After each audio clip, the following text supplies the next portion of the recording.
Dia di iklannya gak datang-datang, semuanya udah pada disebut kagak berasa apa ya? Tok, Apa? orang tuh di mana-mana nyari sponsor tuh ngomongnya baik-baik, jangan disindir. Kagak ada. Itu bukan style kita kan? Aku ada buku yang berhubungan dengan jurnal juga, sebuah novel karya Firsa Besari yang berjudul Catatan Juang. Buku yang aku mau ceritain itu judulnya Proof of Heaven, Perjalanan Seorang Ahli Bedah Saraf Menuju Alam Baka. No comment ini punya. Iya, ini apa porsinya Mas Toto nih. Kenapa gue? Aduh, podcast buku paling kacau nih.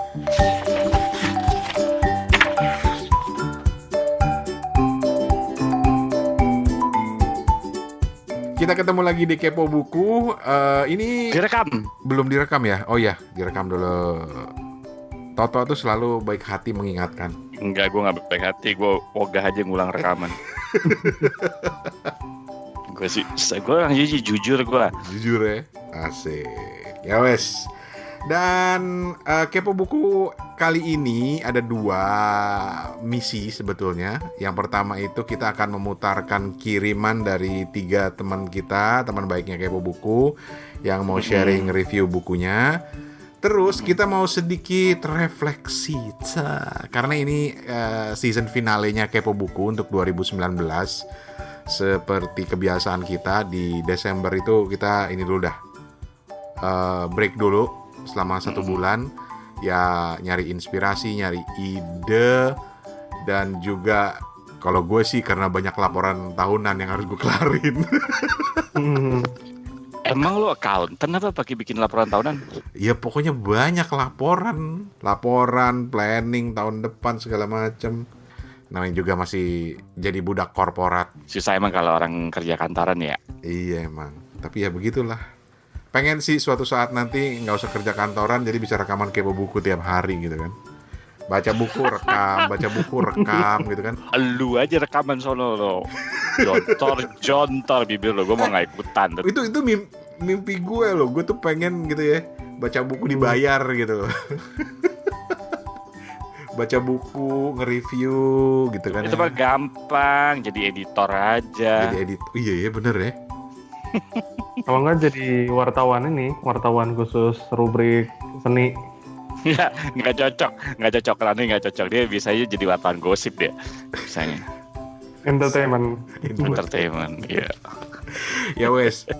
Jadi itu 2 hal itu. Jadi karena ini season finale, kita akan kembali melihat ke belakang lagi, mau tahu lagi buku yang paling berkesan buat 3 host kita apa. Episode Kepo Buku yang paling berkesan apa. Terus mau ngapain, rencananya segala. Emang kita udah ada rencana untuk tahun depan? Belum ada ya? Ada tapi rahasia masih kan. Ada rahasia. Masih rahasia. Gitu. Kan di season kedua ini kita udah kedatangan iklan kan ya, iklan. Sombong. Wah, belum ya? Emang udah ya? Belum ya? Oh belum. Ya di iklannya gak datang-datang, semuanya udah pada disebut kagak berasa apa ya? Tahu nih, pada kagak berasa disindir-sindir gitu loh. Gramedia juga gak berasa-berasa, gimana sih nih? Nizan juga gitu, gak ada ininya, gak ada sensinya. Iya deh. Tok, Apa? orang tuh di mana-mana nyari sponsor tuh ngomongnya baik-baik, jangan disindir. Kagak ada. Itu bukan style kita kan? Oh, itu iya. bukan style kita. Oh, iya. Enggak. Tahu nih Gramedia nih gimana nih? Rugi lo pada gak pasang iklan sama kita. Timbang ngasih buku juga kagak. Gimana sih pada orang-orang. Terus orang Gramedia nanya, emang lu pernah minta? Ya kagak. Tapi kan udah gue sindir. Kan udah disindir di Kepo Buku. Saya udah disindir, lu gak berasa. Terus orang Gramedia, orang penerbitnya bilang, emang kita dengerin? Salah lu gak dengerin. Rugi-rugi dulu. Aduh, podcast buku paling kacau nih. Ya wes, kita mulai dulu. Pokoknya ada 3 orang teman pendengar Kepo Buku yang udah ngirimin, udah lama sebenarnya ngirimnya, tapi kita simpen dulu. Ada Lili di Bogor, ada Rauda di Depok, dan ada Soli. Soli di mana ya? Lupa gue di mana. Kita putar dulu dari Lili di Bogor ya. Boleh. Van, lu pernah dengar nama Firsa Besari belum? Gue nggak mungkin nanya Toto karena Toto pasti nggak tahu. YouTuber. Firsa Besari itu YouTuber. Iya. Wah, Musisi, keren dong. Penulis. penulis Iya. dan jadi karena buku yang mau di review sama Lili ini adalah bukunya Firsa Besari, jadi gue cari tahu dong. Ternyata dia itu salah satu orang yang berada di belakang komunitas pecandu buku yang lumayan gede, sekarang udah ratusan ribu anggotanya Oh, gitu. Dan dia juga seorang penulis, seorang musisi juga, YouTuber. Gue malah baru tahu, ntar cari Kita subscribe. ketahuan tuanya kagak kenal. Karena kata teman-teman sih Firsa Besari ini sekarang lagi ngetop lah, lagi dikenal banget gitu. Janji abis ini gue coba cari tahu lebih jauh lagi lah. Tapi Lili Hasliana di Bogor itu mau bercerita tentang buku Catatan Juang karya Firsa Besari. Ini satu dari sekitar 5 buku kalau nggak salah yang sudah ditulis oleh Firsa Besari. Kita dengerin. Halo Kepo Buku, aku Lili dari Bogor. Aku baru dengerin episode 25 Kepo Buku yang bahas soal jurnal. Aku ada buku yang berhubungan dengan jurnal juga, sebuah novel karya Firsa Besari yang berjudul Catatan Juang. Sebenarnya Catatan Juang ini adalah spin-off dari album bukunya Firsa Besari yang berjudul Kolase atau Konspirasi Alam Semesta. Sebenarnya ceritanya sih bisa dibaca tanpa harus berkaitan gitu. Jadi kalau misalnya mau baca kolase dulu ya silakan. Kalau mau baca catatan juang dulu ya silakan. Tapi kalau misalkan mau baca dua-duanya, aku saranin sih baca kolase dulu. Soalnya di catatan juang ini ada spoiler buat akhir dari cerita si kolase. Di catatan juang ini bercerita tentang Kaswarina, seorang sales asuransi di salah satu bank. Dia ini ke beberapa bulan terakhir penjualan dia ini menurun, kayak emang lagi benar-benar stres sama kerjaan gitu. Suatu hari Kaswarina pulang kerja, dia naik angkutan umum dan pas mau turun dia nggak sengaja nyenggol satu buku bersampul merah. Dia nggak tahu itu pemiliknya siapa. Nah, diambillah buku itu. Dia liatin halaman awal sampai halaman depan, skimming gitu, nyari pemiliknya siapa atau alamat atau nomor telepon yang bisa dia tuju buat balikin buku itu. Tapi dia nggak dapet. Akhirnya dia memutuskan untuk baca. Di halaman pertama dia ada kalimat kayak gini. Seseorang yang akan menemani setiap langkahmu dengan satu kebaikan kecil setiap harinya. Tertanda Juang. Nah, yang dia tahu nama Juang aja. Dia nggak tahu Juang itu siapa, kerja di mana, rumahnya di mana, dia nggak tahu. Nah, emang si Kaswarina kan emang lagi di titik jenuhnya kerja gitu ya. Nah, mulailah dia baca si catatan Juang ini dan dia mulai kayak termotivasi atau semangat lagi buat jalan hidup. Ya gitulah. Di setiap tulisan si Juang selalu ada yang bisa dipetik sama si Kaswarina ini. Aku mau bacain salah satu tulisannya si Juang. Judulnya Kakimu Bukan Akar, Langkahlah. Orang-orang seperti kita tidak pantas mati di tempat tidur, ucap Sohoki suatu ketika. Benar saja, aktivis tersebut tidur dalam keabadian di Gunung Semeru. Dan sungguh, hidup penuh bahaya seperti Sohoki atau Christopher McCandless jauh lebih baik daripada hidup aman tapi terbelenggu dalam penjara kota. Ya, kita di penjara. Tak percaya? Baiklah, kau bisa saja pergi untuk mengajar impianmu sekarang juga, detik ini juga. Tapi dirimu malah memilih untuk berbaring di kamarmu yang hangat, membaca tulisan ini dalam kenyamananmu. Kau lupa bahwa di luar sana ada petualangan yang menantimu untuk menjadi manusia, untuk membuatmu sadar bahwa dirimu bukan mesin yang mesti sekolah, kuliah, lalu mati tanpa pernah mengerti kenapa kau dikirim ke muka bumi. Kita menjadi pegawai teladan di kantor, tapi tidak mempertanyakan kenapa harus menjilat dan memperkaya bos kita. Kita pintar menghafal di sekolah dan selalu dapat ranking, tapi lupa untuk memahami pelajaran yang kita dapatkan. Kita merasa diri kita canggih dengan gadget yang serba bisa. tapi tidak sadar bahwa canggih dengan malas itu beda tipis. Kita dicuci otak karena menghamba pada uang, tapi tidak melihat gambaran besarnya bahwa uang hanyalah alat, bukan tujuan. Kita didoktrin untuk menjadi makhluk egosentris, sampai-sampai tidak lagi memiliki hati nurani untuk menolong sama manusia yang tertindas. Kita diprogram untuk lupa bahwa di balik air bersih, botolan, dan makanan sehat awetan selalu ada limbah dan asap pabrik yang mengotori lingkungan. Dan di balik obat-obatan selalu ada korporasi yang ingin tubuh kita berketergantungan zat kimia. Kita senang sekali diam di tempat yang menurut kita paling nyaman dan berhenti di titik di mana segalanya terasa begitu enak. Kita berkata, untuk apa pindah ke tempat lain? Sudah capek aku berusaha mendapatkan posisi yang sekarang. Untuk apa mempelajari hal baru? Yang penting aku bisa makan besok. Ayolah, bangun dari tidur lelapmu. Kau takkan ada di tempat kerjamu beberapa belas tahun lagi. Kau takkan ada di muka bumi beberapa puluh tahun lagi. Akan selalu ada orang lebih baik untuk menggantikanmu. Namun, alam raya akan tetap menyajikan keindahannya sampai kapanpun, menunggu untuk kau nikmati. Yakin kau masih betah berdiam diri di kamarmu? Yakin kau tak mau melakukan petualangan? Yakin kau tak merasa bahwa dirimu diciptakan untuk sesuatu yang lebih besar? Atau begini saja mudahnya, apapun yang kau lakukan, pastikan hidupmu berarti. Gimana? Mantap kan catatannya, jurnalnya. Mungkin ini bisa buat rekomendasi buat Bang Rane kali ya. Kan soalnya Bang Rane bilang katanya emang suka bikin jurnal. Kali aja memotivasi Bang Rane untuk bikin jurnal yang bisa memotivasi orang lain. Ya walaupun Bang Rane bilang emang jurnal itu sifatnya privasi, tapi sebenarnya si catatan Juang ini sebenarnya mau diterbitin sama temennya si Juang ini. Mau nambahin sedikit dong, tadi lupa. Jadi buku catatan Juang ini merubah mindset aku soal catatan harian atau jurnal ya. Dulu tuh aku mikir nulis catatan harian tuh kayak kegiatan yang banyak-banyak yang cewek banget ya, apaan sih gitu.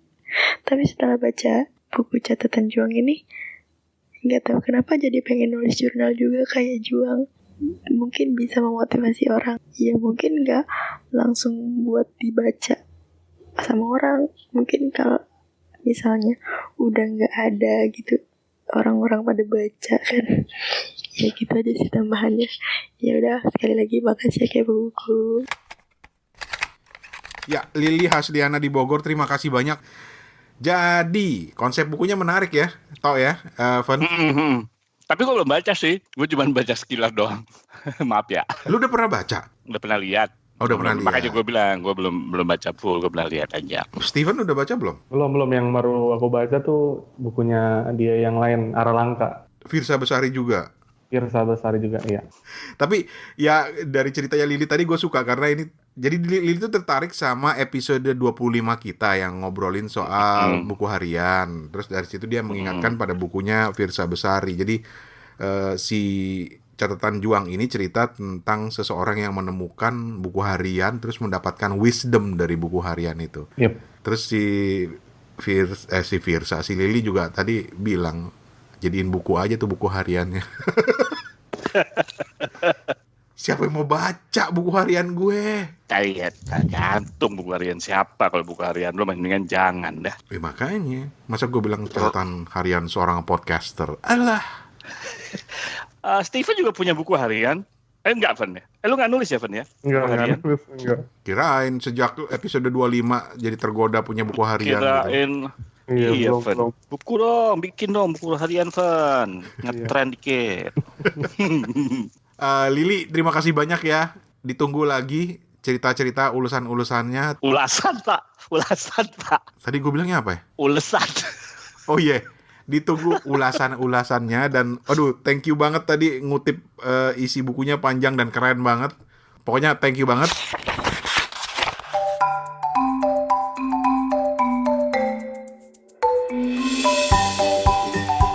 Sekarang kita sebelum beralih ke buku berikutnya, kita mulai dengan feedback. Lo hari ini kenapa sih lo error? Lagi error, beneran gue lagi error. Lo pasti belum makan lo ya? Belum. Banyak tidur siang sih lo.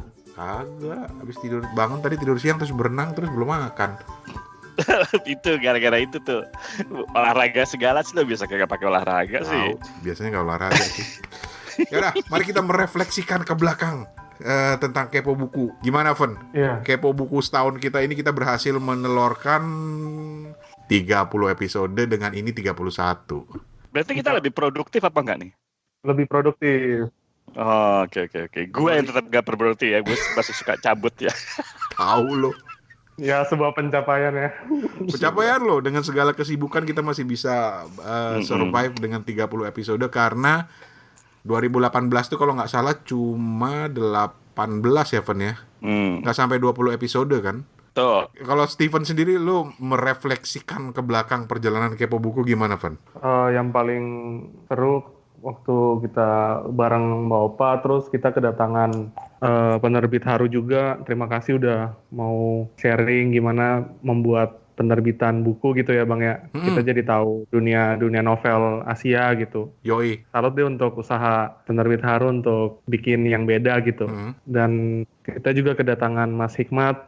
Shout out juga untuk beliau. Mungkin lagi banyak ini ya tentang isu revitalisasi tim, tapi kita nggak bakal bahas di sini. Dan juga kita ngundang komunitas dari Agatha Christie, seru banget itu. Mudah-mudahan di tahun depan lebih banyak lagi guest untuk kita ajak ya. Betul. Jadi nggak 3 om-om ini aja melulu yang ngomong ya. Iya betul. Pos Santa juga terima kasih udah sempat kita undang. Mas Teddy ya. Kalau penerbit Haru tuh Mas Andri. Terus juga Harry Potter, yang waktu itu kita ngebahas Harry Potter juga seru banget tuh. Tadi Steven mengingatkan, kita mulai 2018 dengan host tambahan baru ya. 2019. Dan pensiun dini. Kalau buat para pendengar yang belum pernah kalau ada Mbak Opat, nanti kita puter ya.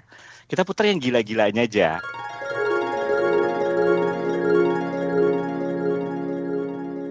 Kita kedatangan salah satu host terbaru nih. Aku malu.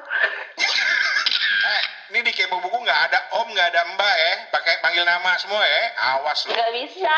Kata ibu aku gak boleh jangkar. Om, jangan, itu spoiler. Nggak boleh ya? Gak boleh. Buku bisa bersat-sat mahal-mahal, tapi gue gak nyonton mereka baca untuk apa gitu. Ngegas. Putih ngegas banget ya. Ngegasnya enak banget. How to read.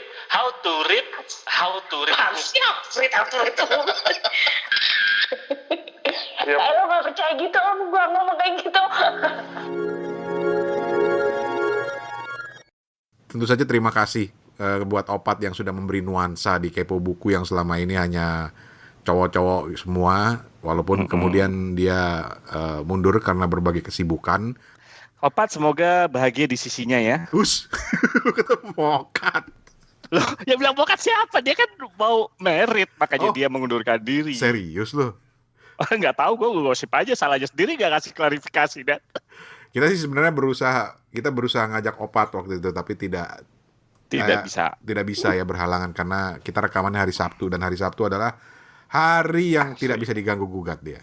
Untuk Opat ya, gitu. Oke. Itu tadi. Tapi Steven, kalau lu episode yang harus milih satu episode favorit lu apa, Van? Apa ya? Ayo lo. Mau mikir dulu? Ayo, mikir. Jangan kelamaan, mikir. 1, 2, 3, 4, 5, 6. Berburu ini buku loak. Oh, kenapa? Jadi berburu buku loak itu episode ke-13. 13. Iya. Kita ngobrolin pokoknya segala macam hal tentang buku loak. Kenapa tuh berkesan banget buat lo?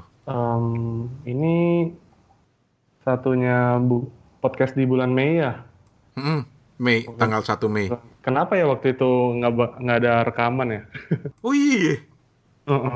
Tentunya tiba-tiba habis itu langsung rekaman bulan Mei, terus langsung 12 Juni. Mei pada sibuk, Mei. Iya, kayaknya pada sibuk deh.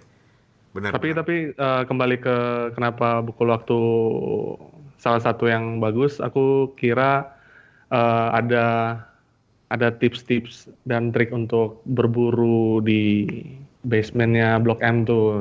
Langsung dari pakarnya tuh. Pakar atau preman Blok M? Pakar slash preman.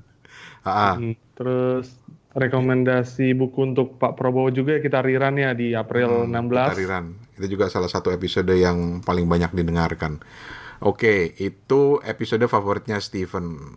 Kalau Tok, lu gimana Tok? Perjalanan ke belakang setahun yang apa namanya? Ya kan? Lu ngatain gua kualat lu sendiri belibet lu. Maksudnya yang setahun belakangan ya di season kedua ya, season kedua ini baru season 2 ternyata ya. Ya menurut gue sih kita banyak dari segi bintang tamu, dari segi materi kita jauh lebih berkembang ya nggak sih? Di awal-awal tahun kita ada Opat, walaupun dia seperti yang lu bilang tadi pensiun dini. Jadi sebenarnya dari segi tema juga lebih banyak tamu, lebih bervariatif gitu kan ya. Jadi mengalami peningkatan lah. Yang tidak mengalami peningkatan hostnya. Gini-gini aja gitu maksudnya, nggak mengalami pertambahan kualitas.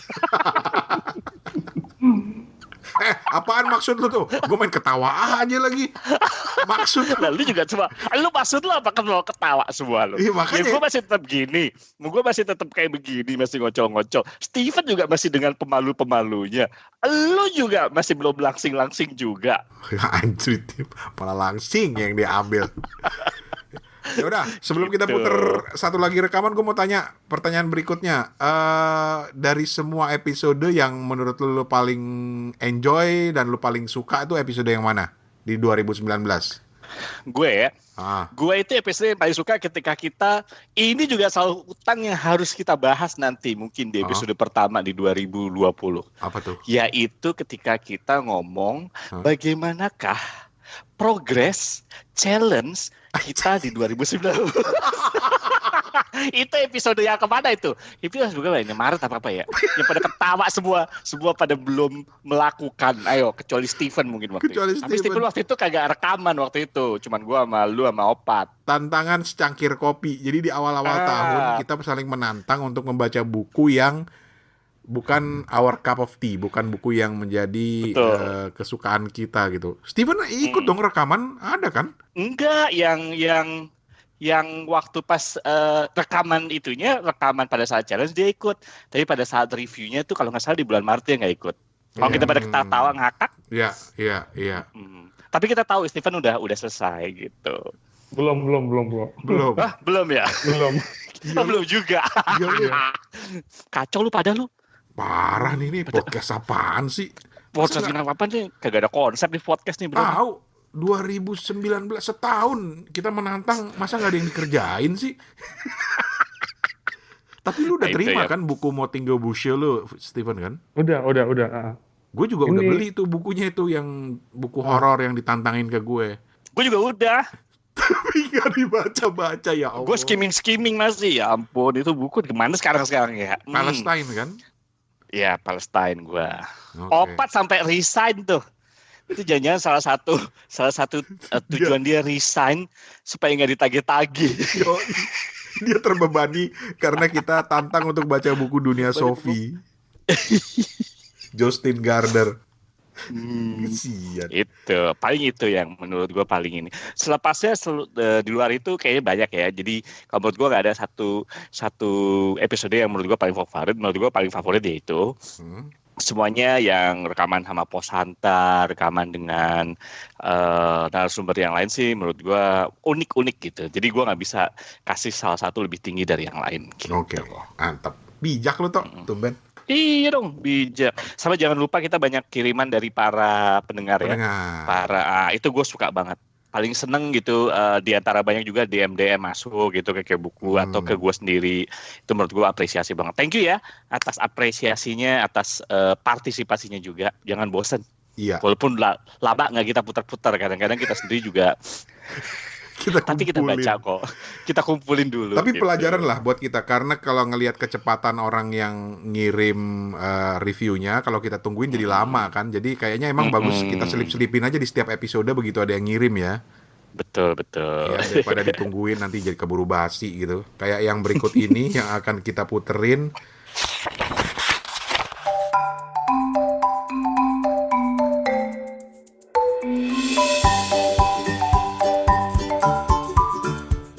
apa ya? Lu ada catatannya nggak sih, Pen? Kok mati WhatsApp gue, Bang? Yang dari Depok. Depok. Oke, ini dia nih. Rauda di Depok. Terinspirasi dari Toto. Waduh. Karena Toto pernah sharing buku kesehatan kan, lu Tok? Iya, betul. Nah, dia kemudian ya namanya profesi seorang praktisi kesehatan, tentu saja dia punya banyak buku dan salah satu bukunya adalah judulnya Proof of Heaven, perjalanan seorang ahli bedah syaraf menuju alam baka, men. Mengerikan banget sih. Oke, kita dengerin ya, Rauda. Assalamualaikum abang-abang host Kepo Buku, Bang Rane, Bang Toto, Bang Steven, dan juga pastinya yang lagi dengerin mungkin Mbak Opat. Perkenalkan, aku Rauda dari Depok. Aku tertarik untuk membahas buku-buku kesehatan. Tadinya mau textbook tuh yang kayak Om Toto bilang, tapi aku mau share yang ini dulu deh sebelum textbook kali ya.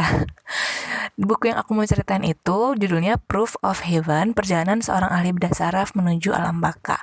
Nah, judulnya inilah yang bikin aku secara random beli buku ini pas lagi ada kunci gudang di Books and Beyond Perpus UI. Nah, pas aku beli ini tuh aku benar-benar nggak tahu siapa penulisnya, cerita tentang apa, reviewnya tentang gimana gitu. Dan ternyata buku ini ditulis memang oleh seorang ahli bedah saraf, namanya Eben Alexander, seorang dokter gitu.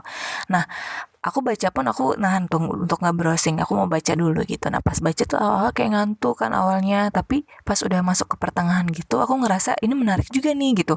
Kayak ironis gitu bahwa si dokter ini gitu, si penulis ini dia mengalami kondisi klinis yang namanya penyakitnya itu meningitis bakteri E. coli, di mana ini kasus langka, kayak kasus sulit gitu. Dan kalau misalnya ini kasus bukan dia gitu yang kena, maka sebenarnya kayaknya dia gitu yang akan nanganin kasus ini, karena dia mengklaim bahwa dia adalah seorang dokter ahli bedah saraf yang udah berpuluh-puluh tahun gitu punya pengalaman, udah menangani kasus sulit juga, dan dia memang udah subspesialis lah di bidang saraf gitu.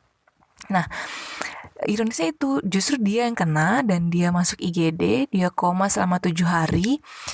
Dan selama koma 7 hari itu dia bercerita bahwa dia seperti masuk ke dunia lain yang bukan dunia biasa, dunia bumi gitu. Dia masuk kalau di sini alam baka. Nah, itu salah satu isu yang sebenarnya kalau di dunia kesehatan sendiri tuh kayak percaya nggak percaya gitu ya Bang ya. Jadi kayak dia pun bilang gitu di buku ini bahwa beberapa pasiennya sebelum dia yang juga terkena penyakit langka ini dan bisa bangkit lagi gitu ya, misalnya sehat lagi, dan itu hanya beberapa persen yang bisa kayak gitu. Dan setelah bangkit, setelah sehat lagi itu pada cerita bahwa dok kayaknya aku ke dunia yang bukan di dunia kita gitu. Nah, si dokter Eben ini tuh kayak ngerasa mungkin itu hanya halusinasi kamu gitu. Kayak dia tetap ngerasa gue kayak nggak percaya gitu ya, kayaknya ini tidak masuk akal gitu. Dia sendiri punya pikiran gitu, tapi semua itu berubah ketika dia mengalami itu dan bangkit dan beberapa bulan recovery, dan dia menuliskan buku ini gitu. Dia mengklaim ini adalah true story-nya dia. Ironisnya di situ, dan aku tuh kayak dibawa ikut menangani kasus dia gitu. Dari dia ke IGD, dibawa pemeriksaan, aku kayak seolah-olah diajak gitu di sana dan ikut memeriksa dia, dan dia juga melampirkan hasil lab, hasil CT scan, hasil pemeriksaan diagnostik. Dia mewawancari perawat dan dokter yang menangani dia saat itu gitu. Dan yang paling menarik dari buku ini adalah dia juga menyertakan penelitian-penelitian terkait. Dia juga riset, dia cari-cari, dia tanya ke ahli-ahli saraf yang lain tentang bener nggak sih ini tuh bisa terjadi kayak gitu. Karena itu dia udah diklaim tuh nggak bisa bertahan gitu. Dan dia tampilkan di bagian belakang buku ini, dan itu menarik banget sih Bang menurutku. Jadi kayak kita sambil belajar, aku nih yang backgroundnya mungkin kesehatan, sambil belajar juga gitu dari buku ini. Di samping dia juga naruh kayak ada cerita-cerita kehidupan pribadi dia tentang keluarganya yang dia anak angkat, dan nanti kehidupan pribadi dia ini akan nyambung ke dunia alam bakanya dia itu gitu. Itu yang menarik juga sih menurutku. Jadi menurutku ini cocok sih dibaca kalau yang mau mungkin sambil belajar tapi sambil pengen have fun. Dan ini bikin penasaran sih. Walaupun kita tahu akhirnya dia sadar, dia sembuh, tapi yang kita penasaran adalah gimana sih pandangan dia terhadap kasus yang dia itu awalnya nggak percaya gitu. Dan ini dia juga bilang kalau dia nulis ini tuh mempertaruhkan gitu eksistensi dia sebagai seorang ahli bedah saraf. Aku rekomen ini untuk yang mau belajar terkait neuro mungkin gitu. Dan sekian mungkin review buku dari aku. Mungkin kedepannya aku coba lagi nanti baca-baca yang lain atau textbook yang akan aku share.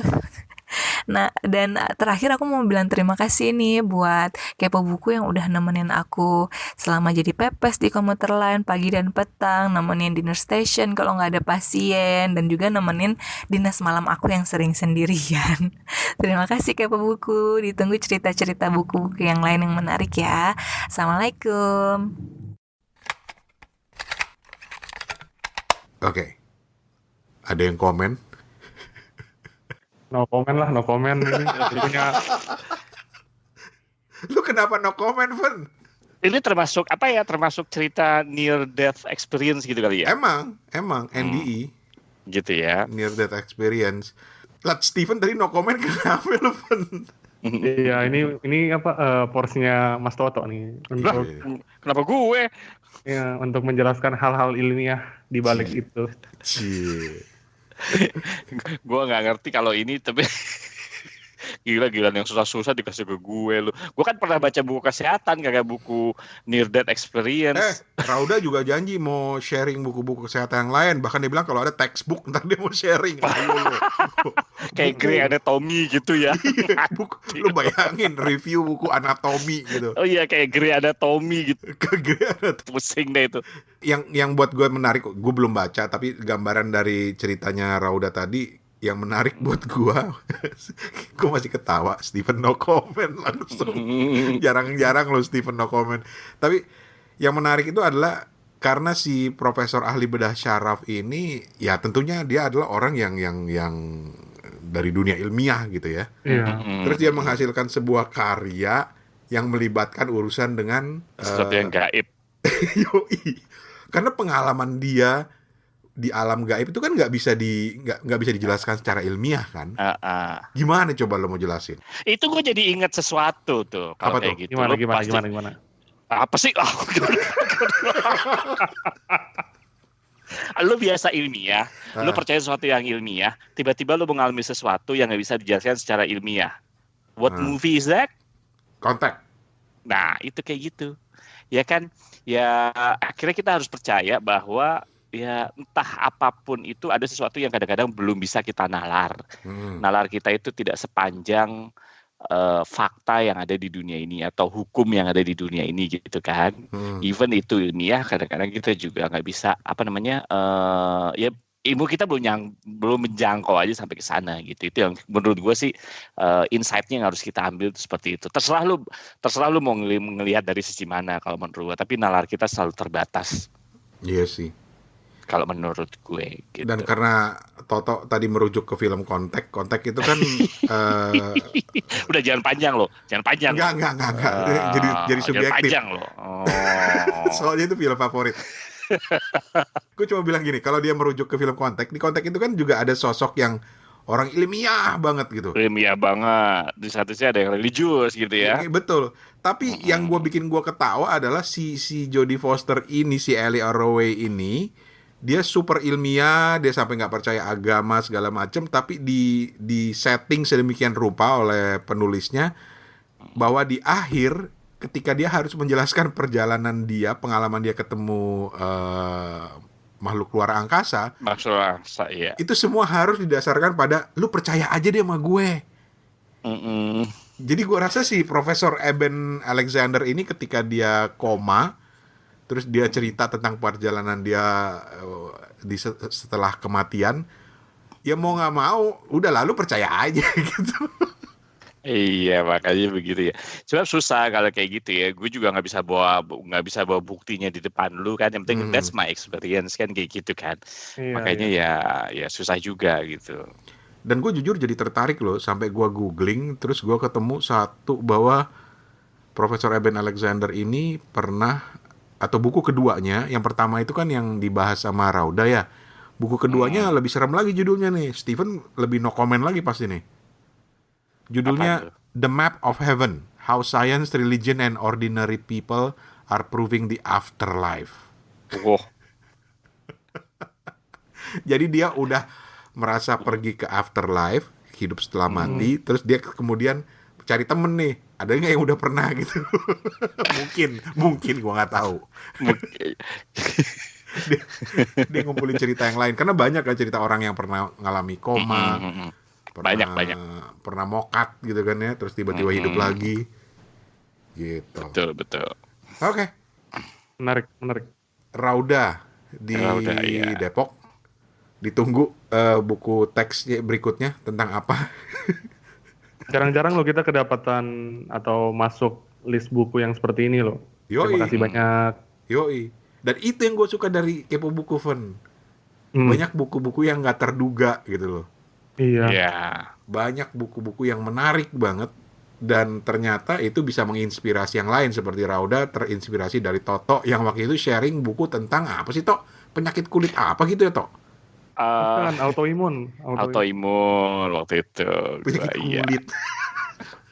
Iya, karena autoimun pada dasarnya akan berimbas ke sana kan. Ada ke eksima kayak gitu-gitu salah satunya. Gitu. Itu yang menarik dari Kepo Buku. Karena buku apa aja kita nggak pernah tolak, kita terima di sini. Kita terima. Kita juga baca, pada dasarnya kita pembaca buku apa saja. Betul. Bahkan waktu itu Toto udah hampir tuh, cuma belum diwujudkan aja. Dia mau mengulas soal buku tulis. Iya, gue bingung gue. Susah ternyata ngulas buku tulis tuh, bener ya. Gue udah coba.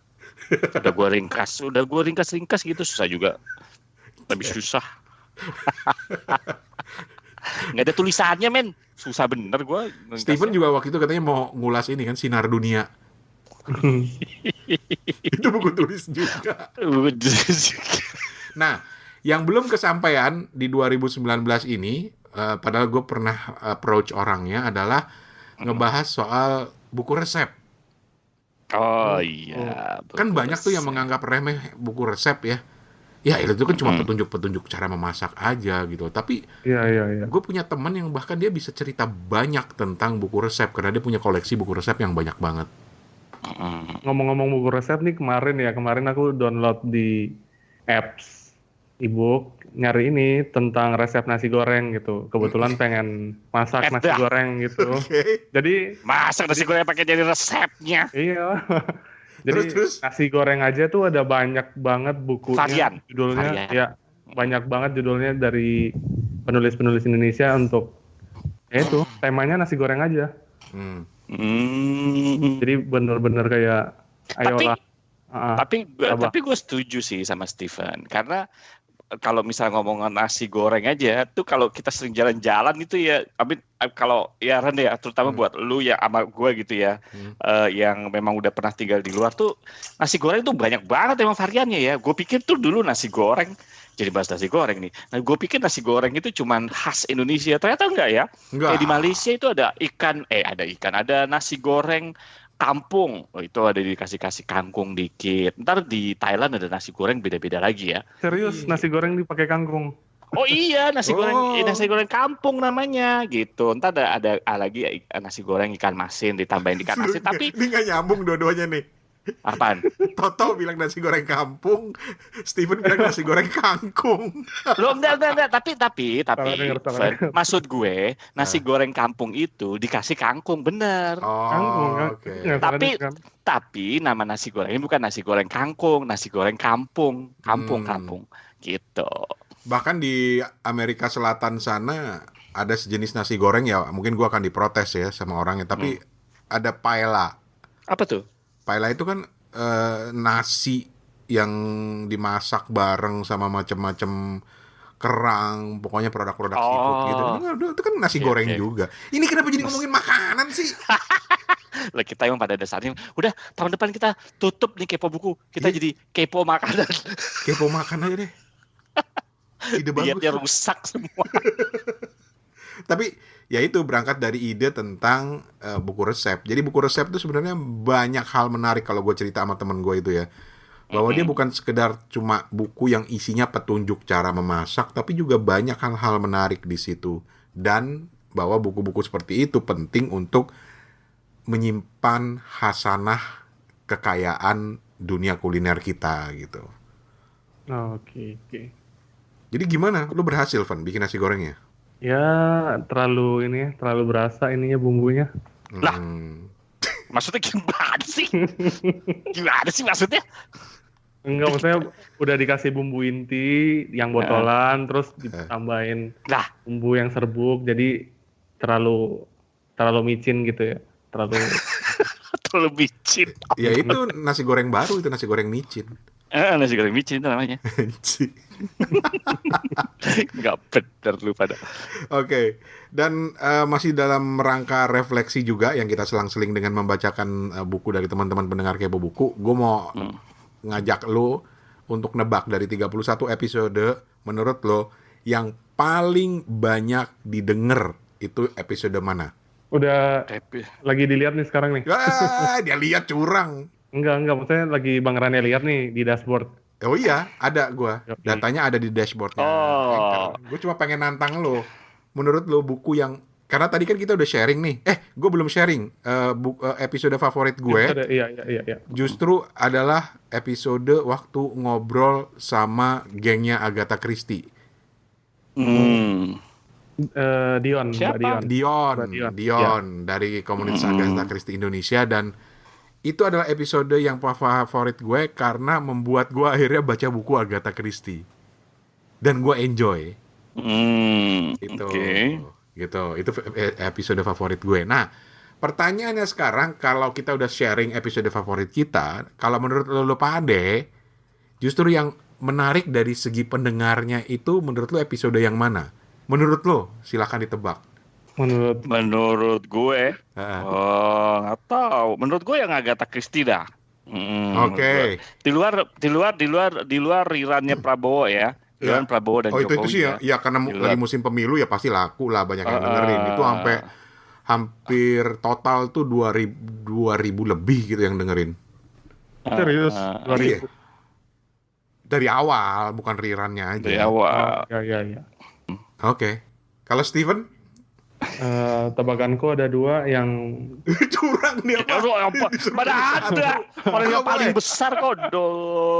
Ya mungkin antara 2 ini, antaranya Egowok atau Gak boleh. Satu dulu. Ya udah satu aja. Episode 3 Kipas-kipas, novel Kipas-kipas. Oh yang ngebahas itu ya, ngebahas bukunya Annie Ero. Iya. Pokoknya buku yang bikin opat kipas-kipas waktu itu. Oke. Jadi siapa yang paling gede? Nanti kita dengar. Alah, lu lagi nyari lo di dashboard lu. Alah. Enggak, kan gue lagi niru di TV toh. Gitu. Jadi begitu. Yang manakah setelah pesan-pesan berikut ini gitu. Iya. Di manakah setelah iklan yang berikut ini? Di mana iklannya belum ada? Emang Gramedia lah, gitu dia. Gimana sih Mizan juga nih nggak mau ngasih buku. Oke. Kita akan segera beralih ke buku berikutnya. Nanti setelah itu kita akan ceritain deh buku apa episode apa yang paling laris. Episode mana? Hey, ini Rane. Sebelumnya minta maaf, bukan mau cari masalah. Karena ngegantung gitu aja, tapi episode season finale 2019 dari podcast Kepo Buku ini terpaksa harus kita pecah jadi 2 karena panjang banget, dan saat gua ngedit sayang banget, banyak obrolan-obrolan menarik yang kalau dipotong tuh sayang banget, jadi kita putuskan untuk memecahnya jadi 2. Jadi di episode berikutnya kita akan hadirkan kelanjutannya, di mana nanti ada seorang teman baik Kepo Buku namanya Soli dari podcast Suka-Suka Soli yang juga akan berbagi ulasan bukunya. Buku apa itu ditunggu aja. Dan kita juga masih akan sharing tentang episode paling favorit di Kepo Buku itu apa sih yang tadi udah dijanjiin. Jadi sabarlah. Atau gini, teman-teman bisa kirim email ke kita atau ke WhatsApp ke kita 087878505012 atau ke suarane@gmail.com atau DM di Instagram Suarane Podcast. Ikut nebak. Menurut teman-teman yang rajin dengerin Kepo Buku, episode apakah di tahun 2019 ini yang paling banyak didengarkan? Menurut teman-teman apa? Nanti kita akan umumkan kalau memang ada yang benar tebakannya ya. Terus nanti di episode terakhir tahun 2019 di season finale yang bagian kedua ini, kita juga akan sharing tentang buku apa sih di 2019 yang menurut kita adalah buku terbaik. Boleh dong, masing-masing dari kita punya selera, walaupun mungkin orang lain punya selera yang lain, ya itu sah-sah aja. Tapi buku apa sih di tahun 2019 yang menurut Toto, menurut Steven, menurut gue adalah paling keren, paling bagus? Ditungguin lagi di episode berikutnya. Untuk sekarang gue Rane Hafid atas nama Steven di Ambon dan Toto di Singapura, dan juga atas nama Lili di Bogor dan Rauda di Depok pamit. Ketemu lagi ya minggu depan. Assalamualaikum, permisi.